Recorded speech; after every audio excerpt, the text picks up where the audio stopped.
Hello and welcome to the Lancashire branch of Butterfly Conservation's 4th Garden Moth Morning, which was held on Saturday the 22nd of August. This presentation is an edited version of the Zoom session that we held and just shows you the 3 presentations, 2 of which are moths from gardens and 1 from our guest speaker. So we have moths from a Ribble Valley garden presented by Jane Jones, moths from a Morecambe Bay garden presented by Caroline Clay, and then we're delighted to welcome Ben Smart, who is presenting on early stages of micro moths from his Manchester garden. Presentation. So mid-August moths from my garden here in the Ribble Valley, which is SD 73. Some of you that are new to moths might not be aware of the grid system, and it is potentially something we can talk about along with the Vice Counties. So this is me here in the Ribble Valley. I sit just sort of below the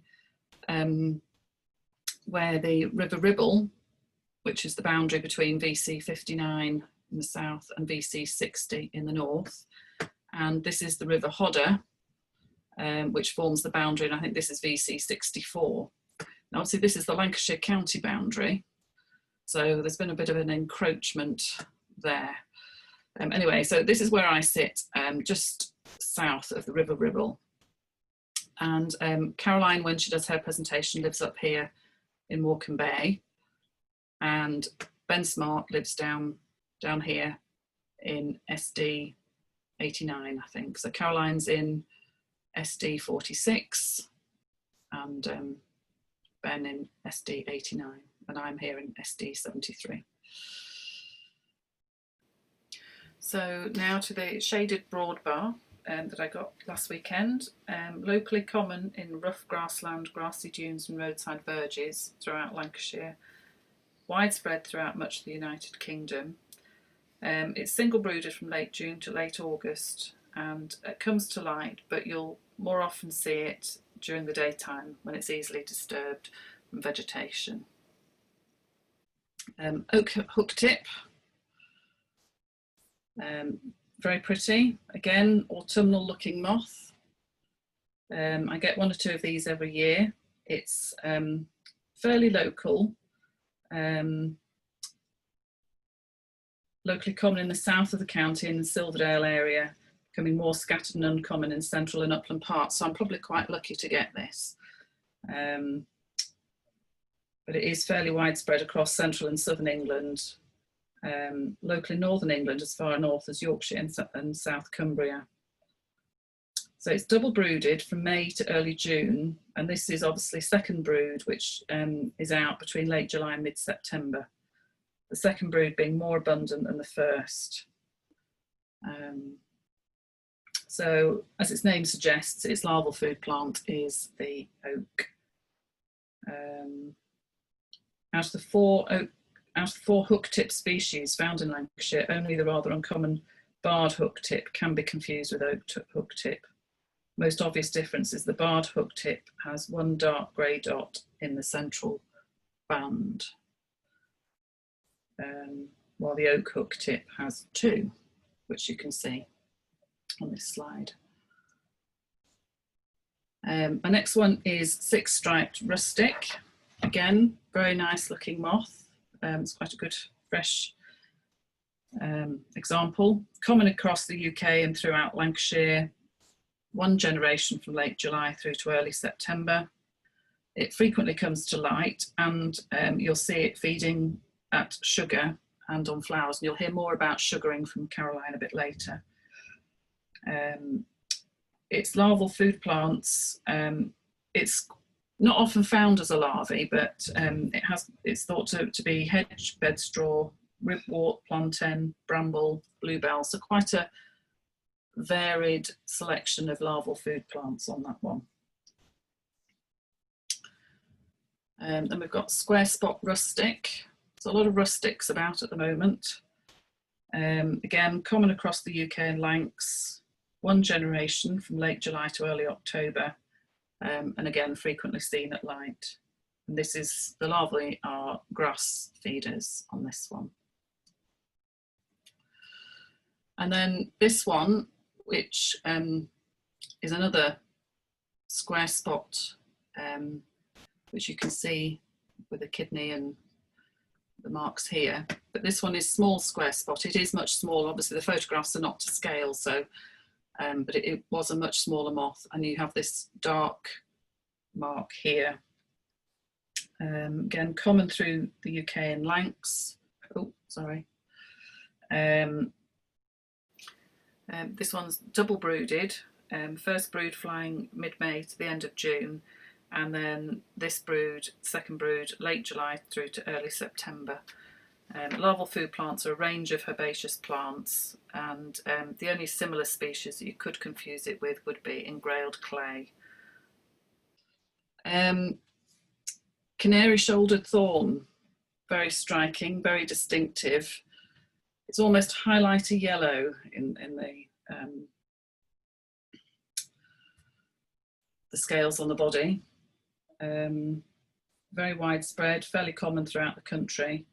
This is one of the first moths I ever caught in my trap because I started in August, so I was absolutely thrilled to see something like this come in. Single brooded from late July to early October, and its larval food plants are various trees including birch, alder, lime and elm.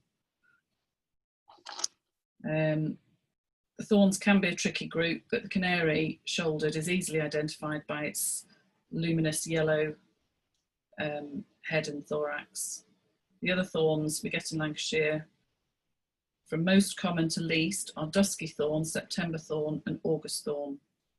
Don't be fooled by the names such as September thorn, as this can be the first of the group to appear. And I did show one actually in late July. And then another lovely one, ruby tiger. I struggled with this one when I first got it to ID it, but the distinctive features, this one is proudly showing us, are its pink and black legs. And its wings are almost translucent, its upper wings. It's very pretty if you can get it to open its wings a little bit. So this one, again, present throughout Lancashire, usually only seen in ones and twos. It is double brooded. The first brood is late April to early June. Now I didn't get any of those this year, but I have had a few in this second brood, which is July through to early September. It's polyphagous, so it feeds on a wide range of herbaceous plants, including ragwort, plantains, heather and broom. So it's not a fussy eater. You can't really confuse it with anything else. And then my last one, and this is the first one I had of these this year, which I got in last weekend, is centre-barred sallow.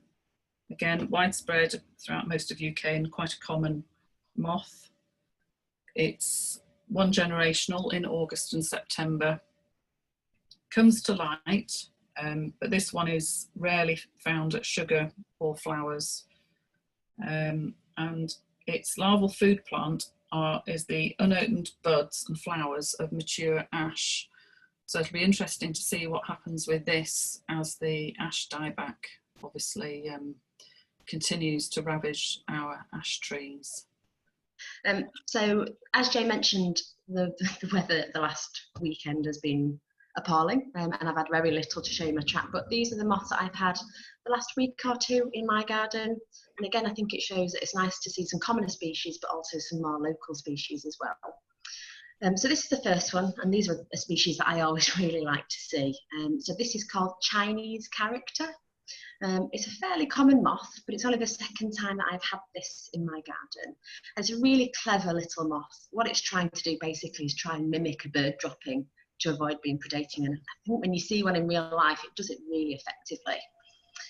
It gets its name from this little silvery marking just here, which obviously resembles a Chinese character.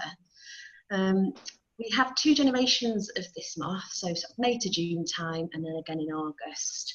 And the larval food plant for this is blackthorn, hawthorn, crabapple, as well as a couple of other species. So always a nice species to see. hopefully you can see the next photo. So this is a moth that I've been really enjoying the last week in my garden. As Jane mentioned, coming up next week is Moth Night 2020. So that's from the 27th to the 29th of August. And I'm sure quite a few of you have taken part in this before, but for those of you that haven't, it's basically an annual celebration of all things moth and moth recording. It does have its own website, so it's really worth going onto there and seeing all the details and how you can take part. There's also some prizes you can win by taking part. But essentially, every year we celebrate all moths, but there is also a main theme as well. So the theme this year is the red underwing moths, of which there's 4 in Britain, and we get one of them in Lancashire, which is the red underwing. Now, this is a species that does come to light, but is sort of very attracted to sugar and wine roping, which is what I've been up to this week. So we will have a video about this coming out on our YouTube channel, so keep your eyes peeled for that for more detail. But essentially, sugaring is where you make a mixture of ale, treacle and brown sugar, and you paint it on posts, fences, branches, trees, and then just see what comes in the first couple of hours after dark. And wine roping is where you have a sugary solution of wine and sugar, and you put in bits of cloth and rope and then just drape them over things and see what comes. So this is another species that, just like the red underwing, comes really readily to sugar. So this is an old lady moth. I think it's quite an unfortunate name, because I think it's very pretty. But it's named because when you see one, this sort of veil-like marking sort of resembles the black veils that widows used to wear. So that's where its name we think its name comes from anyway. It's quite a big moth when you see it in real life, and they fly from July into early September. It's quite a widespread species, but is local, and again, whether that's just because we don't record them very much with light trapping, and actually they're more common than we think, don't know. But again, this larval food plant is blackthorn, as well as some other trees and shrubs, so well worth getting the sugaring out. When I had sugar this week, I had 5 old ladies on one tree, all just sat there very readily and happily for me to have a really good look at them. This is the next moth that I was really pleased to see. This is actually the first one I've had in my garden, and this is called an orange swift. So the very first page in all the moth guides, it's easy to pass them by. It's another local species. It's often just found in 1s or 2s. Certain places like Heysham, they can be more frequent. It's quite a distinctive orange colour when you see it in real life, with the males being much brighter than the females. It also has these pale lines here that form this V shape. There are some other species that you could confuse them with, like common swift. Generally, orange swift is more orange, as the name says, slightly bigger, and these lines here are slightly thinner than common swift. But again, always worth putting it in a pot and comparing it to your guide. They fly July into early September, and they feed on the roots of various plants like dandelions and bracken and broadleaf docks. So again, quite common plants for those. Then this is the next one that I had. I record these every year in my garden. This is a mouse moth. Now, again, like I say, I get them every year, but in certain parts of Lancashire, they are declining quite significantly. Yeah, I'm always pleased to see one of these. They're quite, can be quite difficult to identify, actually. So you can see it's quite a plain brown forewing with those 3 dots, so 1, 2, 3. But those 3 dots wear off quite quickly. So again, once you've lost that, they can be quite difficult to identify. One thing that you will notice if you see one is that they get the name from the fact that they'll often prefer to scuttle away quite quickly rather than fly. So they scuttle in a mouse-like fashion. So that's where they get the name from. See them July to September time. They do come to light, but another species that will come to sugar, and I've had them on my wine ropes this week.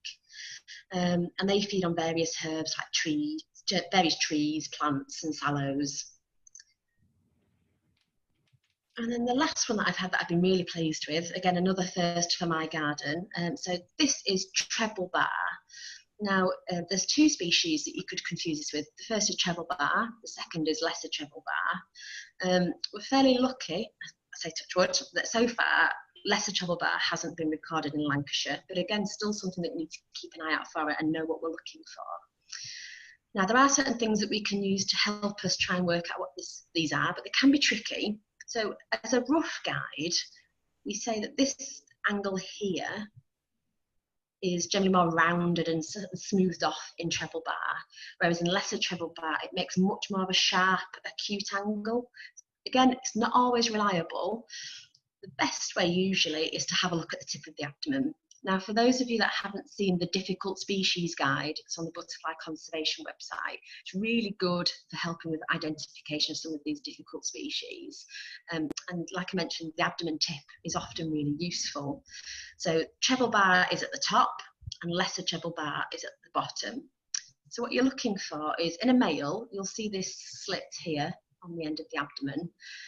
So in a male treble bar, it's long and pointed, really quite narrow, whereas in a lesser treble bar, you'll still see the slit, but it's rounded off and not as long and pointed. In a female, what you're looking for is, so again, this is treble bar here at the top, this sort of stepped in appearance here, where it narrows in at a pinch point, whereas in lesser treble bar, usually it's more a consistent width all the way along. Again, these aren't always 100% reliable. You do get the odd one where it's really difficult to tell. So if you're not sure, keep it in a pot and have a chat with your county moth recorder.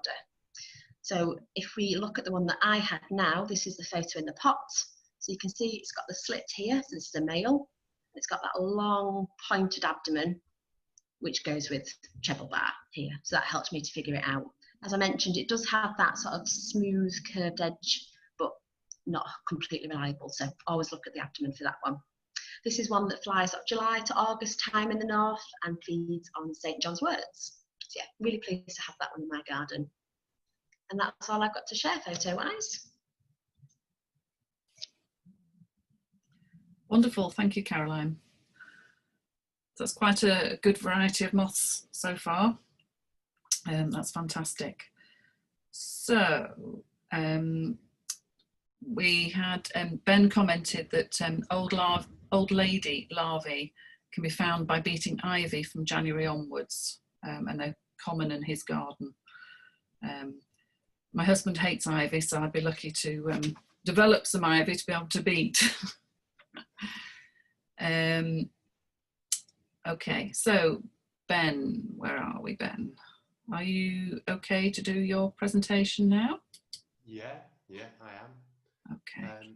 See yeah, where I would just like to say about beating ivy, so it's well worth doing, as well as old ladies. This year I've had purple clay, ribboned wave, and one year I had 10 larvae of fanfoot from ivy, all feeding on sort of withered leaves of ivy. Phil Sterling reckoned that's the most larvae of fanfoot that anybody's seen before. So, and that was just in our back garden in Manchester. So it's well worth doing. You never know what you might find. But yeah, morning everyone. Yes. So as I think it was Jane said, I live in the south of the county, in the south of Old Lancashire anyway. So in Chorlton in Manchester. I'm about 300 or 400 yards north of the River Mersey, which is the VC58 Cheshire and VC59 South Lancashire boundary. So this talk is, well, I'm just going to chat about early stages of micro moths as a sort of alternative way of looking for moths, which I find fascinating, and quite a lot of people who dip their toe into it do so as well. And I was just totting up this morning how many species I've recorded in our garden, which isn't a particularly big garden here in Manchester.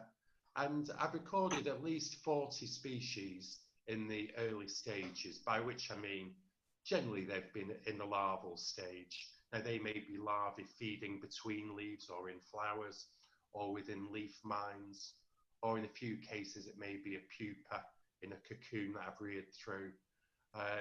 And it's fascinating, you know, to see what emerges and to see how the creature develops through its various life stages. And some things I've found I don't think have been known before. Certainly quite a few haven't been photographed before. So it's a fascinating hobby that's kept me off the streets for the last 15 years or so. So it's a massive topic as well, so it's hard to know how to cover it. I mean, it's focused on sort of someone just dipping the toe into the subject for the first time. And I've tried to look at things that I've found in my garden that presumably others can find in theirs rather than more obscure species. So I'll go to the PowerPoint presentation now and hope that that works. Should do, all being well.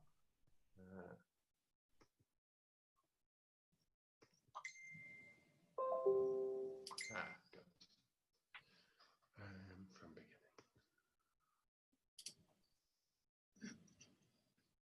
Right. Okay. Can everyone see that? Hopefully so. Yeah. Yeah, we can hear it. Okay. Sorry, Ben. Yeah. Yeah, you can see it, Jane. Yeah, I can see it. Everyone can see it. Right, great. So, look, as it says, looking for the early stages of micro moths in the garden. And on there is a photo I took last week of the plume moth. I think it's beautiful plume, Amblyptilia acanthodactyla. And that feeds on various geraniums, and I find the larvae very common on Herb Robert and other garden geraniums. You can find it up in the flower heads, sometimes on spun leaves, but usually it likes feeding in the flowers. If you see some of the flowers spun up and a bit dirty and messy, then you may find one of these larvae in there as well.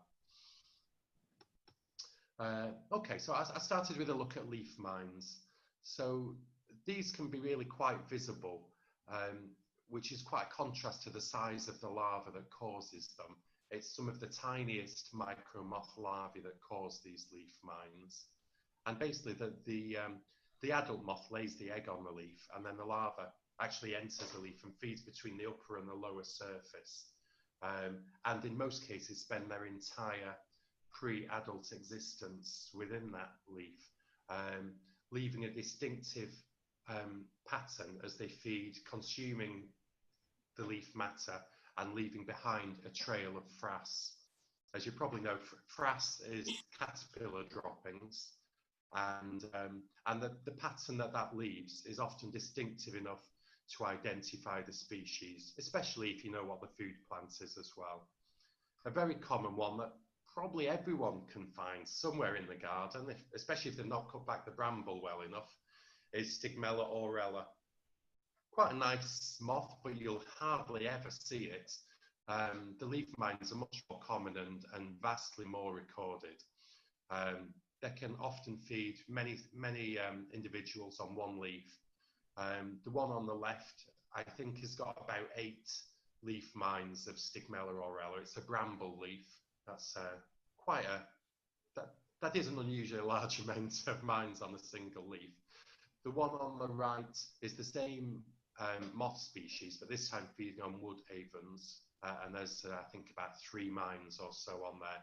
And this is multi-brooded. You can pretty much find mines of these in any week of the year, even in December, January. It's there all year round, so it's always worth having a look. It's not one you'll ever get in your trap, and if you do, you wouldn't be able to record the adult. So really, the only way you'll ever get a garden tick for this is if you go and look for the early signs. And there's the adult. Similarly, on rose, you may get Stigmella anomala. There are 2 species on rose, which makes this one slightly trickier. But as far as I know, this is the only one we've ever recorded in Lancashire. And it does tend to have this, the early part of the mine is a very, is a greenish colour. I don't know if you can see that on the photograph. The frass laid down has got a distinct greenish tinge. The other one adult, I'm sorry. The other one that mines rose and forms a similar mine is Stigmella centifoliella. The best way to separate the 2 is by rearing it through to adulthood. And Anomala has no white stripe across the forewings, whereas Centifoliella does. As I say, Centifoliella hasn't been recorded in Lancashire before, so if anybody was able to rear that through, that would be an excellent find. It could easily be out there. More leaf mines, blotch mines. So those mines were gallery mines. They leave a distinct trail, like a little path as it makes its way through the leaf. Whereas Montferlangiella is really just a blotch mine. So there's just a white blotch in the leaf. and this is on greater willow herb, Epilobium hirsutum, and also on enchanter's nightshade. This is quite a recent arrival into the county, and it's really spread like wildfire. I remember being really excited to find a mine of this on enchanter's nightshade about 10 years ago in Didsbury. It was the first Lancashire record for about 30 years, but since then it's absolutely everywhere, and it really seems to have developed a taste for great willow herb, which I think was an unusual food plant for it back then. So there's a closer view of the mine showing the larva in situ, and there's one of the adults that emerged. So I've had this was from the garden this year. The moth itself is quite plain. It's essentially black with 2 white spots. There may be a few little white streaks on there, but it's mostly black with those 2 white spots. Another form of mine is the tentiform mines, illustrated by the Phalaenoptera species. This is quite a numerous genus of moths. There's about 50 or so species in this group, and most of them feed on leaves of trees. There's a few feed on herbaceous plants, but mostly on leaves of trees or shrubs in this case. And this is a typical sort of mine. So the lining is on the underside of the leaf, and creases are formed in the underside of the leaf. As this leaf mine develops, it becomes really very twisty, and the honeysuckle leaf twists up and spirals on itself. So it's quite an easy one to spot. So worth looking at if you've got honeysuckle in the garden or nearby. Phalaenoptera trifasciella, and that's a more advanced mine. You can see that it's all spinning round, and it's an absolutely beautiful adult. You know, it's only a few millimeters long. You might struggle to identify it if it appeared in your trap, especially if it's all a bit beaten up. But yeah, it's a super little moth. Another one on honeysuckle. This is a photo from last week, so you may still find some of these. I think it's now called the many-plumed moth, Aliceta hexadactyla. And the larvae feed within the flowers of honeysuckle in the little tubes, and it makes this hole that you can see in the flower on the left-hand side, and some frass is expelled through that. Lots of frass is left behind, meaning that the flower turns a really dirty grey colour. And so you can see evidence of their presence even after the larva has long gone. Because once the larva's full-fed, it leaves the flower and goes down to the ground where it pupates amongst the leaf litter. There's one of the caterpillars on the right-hand side. Again, I think that was last Saturday I took that photo. So there may still be some out there. But if you've got honeysuckle, you'll definitely see evidence of their recent presence, I think. And of course, there's the adult, I think quite common throughout the county, certainly is in our bit of the county, and very distinctive. There's nothing else in this country that you could muddle that up with. It overwinters, so the adults, you can see the adults pretty much any time from now onwards until May. Another for species, the larvae feed in the seed pods. This is in pods of smaller willow herbs. The larva feeds within it, and it causes abnormal development, and the pod twists around like that. So if you see a seed pod all curled around like that, you know you've got a larva in there. And if you carefully open up the seed pod, you probably will find the larva. And there's the adults, Momphis subistrigella, quite a common momphid.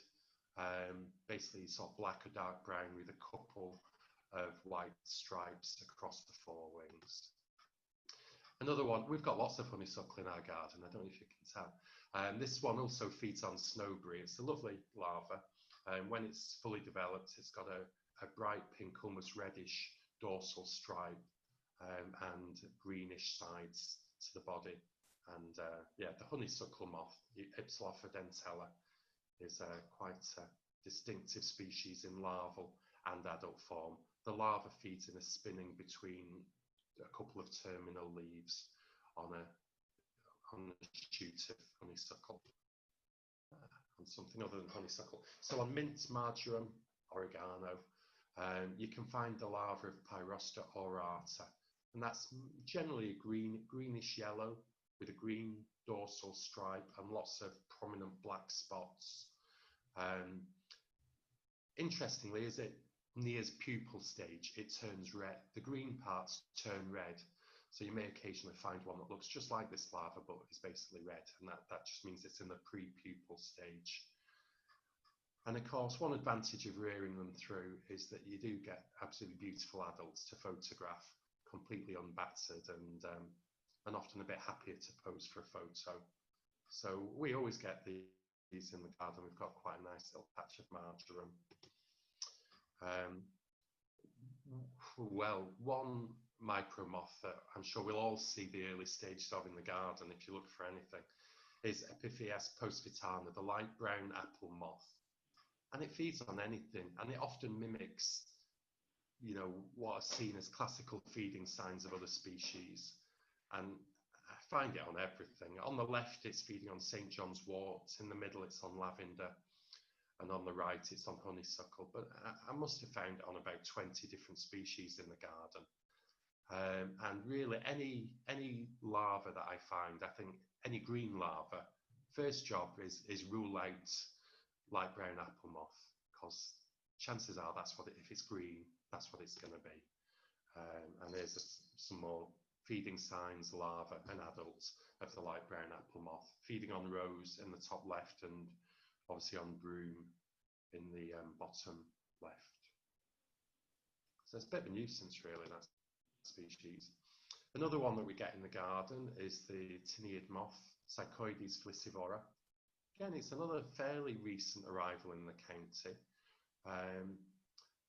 and it feeds on the spores on the underside of various ferns. Well, actually, the very early stages, it mines the leaves of ferns, but then forms these cocoons out of the spore material.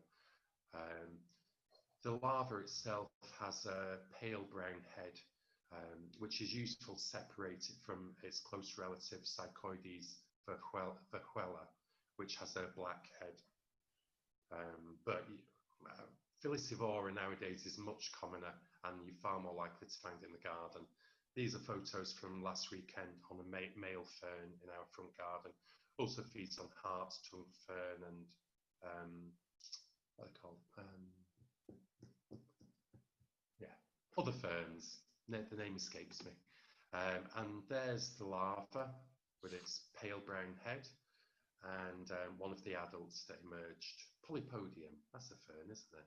Yeah, that's the other one it feeds on. Useful books. So if you find something, how can I find out? Well, there are some good books. Actually, the most useful of those perhaps is the fourth one along, because to be able to identify the food plants is, I mean, you're about 9/10 of the way there with a lot of these species. If you can't identify the food plant, then it's virtually impossible to know what larva or what leaf mine you've got.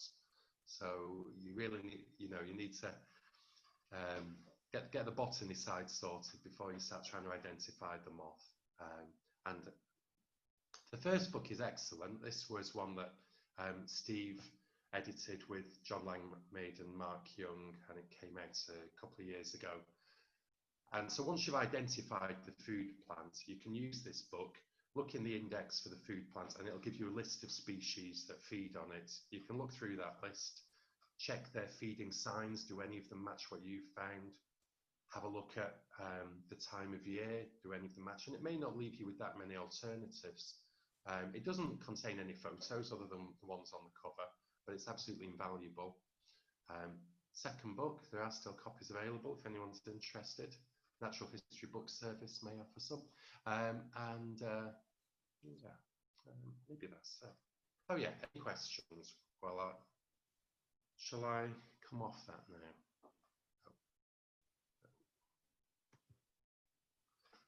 Oh, well, I will just mention, has anybody seen early feeding stages of this moth? I've had a couple of these in the trap this year. If anyone finds the early stages, I'd love to see them. I mean, I know that obviously people with box hedges absolutely hate this moth, but each to their own. Our next session will be on Saturday the 5th of September at 9:30, And if you've already attended one, you are already registered and don't need to register again. We will send out an email reminder 2 or 3 days before the session with the joining instructions for it. If you haven't joined us on one of our Zoom sessions, then please go to the Lancashire branch page and follow the links, which will enable you to register for the next session. If you'd like to find out more, please follow us on Twitter at BC_Lancs, and the National Moth Recording Scheme website is very useful, as is the Lancashire Moth Group website. If you have any comments or questions, please do leave them below, or else email our Moth Officer, Justine Patton.